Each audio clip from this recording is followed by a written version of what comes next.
বন্ধুরা যখনই কোনো ভিউয়ার্স কোনো চ্যানেলকে সাবস্ক্রাইব করে সে কিন্তু সেই ভিডিওটা তার ইনফরমেটিভ লাগলো কিংবা সেই ভিডিওটা থেকে কিছু শিখতে পারলো, সেই জন্যই যে সেই চ্যানেলটাকে সাবস্ক্রাইব করলো, ব্যাপারটা কিন্তু একদমই সেরকম না।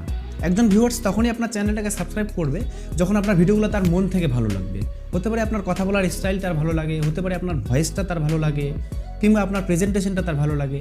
এমন কিছু না কিছু ব্যাপার থাকবে যেটা মন থেকে তার ভালো লাগবে, ঠিক তখনই কিন্তু আপনার চ্যানেলটাকে কোনো ভিউয়ার্স সাবস্ক্রাইব করবে, তার আগে কিন্তু সাবস্ক্রাইব করবে না। তো এবার এখানে আমার একটা কোশ্চেন, যখন আমরা কোনো চ্যানেলকে সাবস্ক্রাইব না করেও আমরা তার ভিডিওগুলো দেখতে পারি, আমরা একবার যদি ফার্স্ট টাইম কোনো চ্যানেলের ভিডিও দেখি, সেই চ্যানেল যখনই পরবর্তীতে কোনো নতুন ভিডিও আপলোড করে আমরা কিন্তু ঠিক তার ভিডিওটা আমাদের হোম পেজের মধ্যে পেয়ে যাই, আমাদের হোম পেজের মধ্যে তার ভিডিওটা রেকমেন্ডেশনে চলে আসে।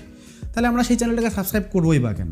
প্রত্যেকজন ভিউয়ার্সই মোটামুটি এরকম 2-3টা করে চ্যানেল থাকে, যেই সমস্ত চ্যানেলের ভিডিও তো আমরা রেগুলার দেখি, কিন্তু সেই সমস্ত চ্যানেলকে আমরা সাবস্ক্রাইব করি না। তো বন্ধুরা আজকের এই ভিডিওতে আমরা দেখবো যে এই সাবস্ক্রাইব বাটনটার অ্যাকচুয়ালি কী কাজ, আর আমরা কোনো চ্যানেলকে যদি সাবস্ক্রাইব না করে তার ভিডিও আমরা দেখতে থাকি, সে যখনই কোনো নতুন ভিডিও আপলোড করে আমরা ভিডিওটা দেখি, কিন্তু সেই চ্যানেলটাকে যদি আমরা সাবস্ক্রাইব না করি তাহলে পরবর্তীতে আমাদের কী সমস্যা হতে পারে। তো বন্ধুরা এবার কথা হচ্ছে, আপনি যদি কোনো চ্যানেলকে সাবস্ক্রাইব না করে রাখেন কিন্তু তার ভিডিওগুলো আপনার ভালো লাগে, তার ভিডিওগুলো আপনার ইনফরমেটিভ লাগে, সেই ভিডিওগুলো থেকে আপনি কিছু শিখতে পারেন কিংবা তাকে আপনার ভালো লাগে, কিন্তু আপনি সেই চ্যানেলটাকে সাবস্ক্রাইব করে রাখেননি, আপনি জাস্ট তার ভিডিওগুলো দেখেন কিন্তু সাবস্ক্রাইব করেননি, তো সেক্ষেত্রে সমস্যাটা কী হতে পারে? সেই চ্যানেল ধরুন ভিডিও আপলোড করতে করতে মাঝে গ্যাপ দিয়ে দিল, 2 মাস ধরে আর কোনো ভিডিও আপলোড করলো না চ্যানেলের মধ্যে। তো তারপরে 2 মাস পরে যখনই কোনো নতুন ভিডিও আপলোড করবে সেই চ্যানেলের মধ্যে, তখন কিন্তু তার ভিডিওটা আর আপনার রেকমেন্ডেশনে আসবে না, ইউটিউব কিন্তু আপনাকে আর রেকমেন্ড করবে না ভিডিওটা, একমাত্র তাদের কাছেই রেকমেন্ড করবে বা তাদের কাছে নোটিফিকেশন যাবে যারা ওই চ্যানেলকে সাবস্ক্রাইব করে রেখেছে। আপনি যেহেতু সাবস্ক্রাইব করে রাখেননি, সুতরাং আপনার কাছে কিন্তু আর রেকমেন্ডেশন আসবে না ভিডিওটা। তাহলে এবার এখানে কথা হচ্ছে, সেই চ্যানেল তো আপনার ভালো লাগে, সেই চ্যানেল থেকে আপনি কিছু শিখতে পারেন কিংবা তার যে কোনো একটা বিষয় আপনার ভালো লাগে, সেই জন্যই তার ভিডিওগুলো আপনি দেখেন।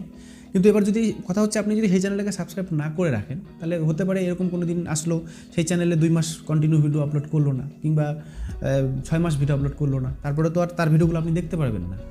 আর সেই চ্যানেলের আপনার যদি নামটাও মনে না থাকে যে চ্যানেলের নাম কী ছিল, পরবর্তীতে যদি আপনি কোনো দিন চান যে আমি সেই চ্যানেলের ভিডিওগুলো দেখবো, তাহলে কিন্তু সেক্ষেত্রে আর আপনার পক্ষে সম্ভব হবে না, কারণ আপনি আপনার চ্যানেলের নামটা মনে নেই। আর যখনই সেই চ্যানেল কোনো দিন ভিডিও আপলোড করবে না, তখন কিন্তু আর আপনার কাছে ভিডিও নোটিফিকেশান আসবে না।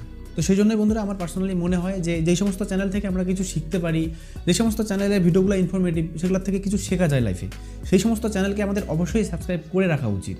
তো বন্ধুরা এই ভিডিওটা বানানোর উদ্দেশ্য আমার এটা না যে আপনারা আমার চ্যানেলটাকে এখনই সাবস্ক্রাইব করেন, আপনারা আমার ভিডিও দেখেন, আমার কাছে এটাই অনেক। আর যেদিন আমার ভিডিওগুলো আপনার মন থেকে ভালো লাগবে, সেদিন অবশ্যই আমার চ্যানেলটাকে আপনি সাবস্ক্রাইব করবেন। তো বন্ধুরা এই ছিল আজকের আমার ভিডিও, যে কোনো চ্যানেলকে আমরা কেন সাবস্ক্রাইব করব, সাবস্ক্রাইব করে রাখা কেন উচিত কোনো চ্যানেলকে। তো বন্ধুরা আপনার সবাই ভালো থাকবেন, সুস্থ থাকবেন, আবার দেখা হচ্ছে নেক্সট ভিডিওতে। Thank you.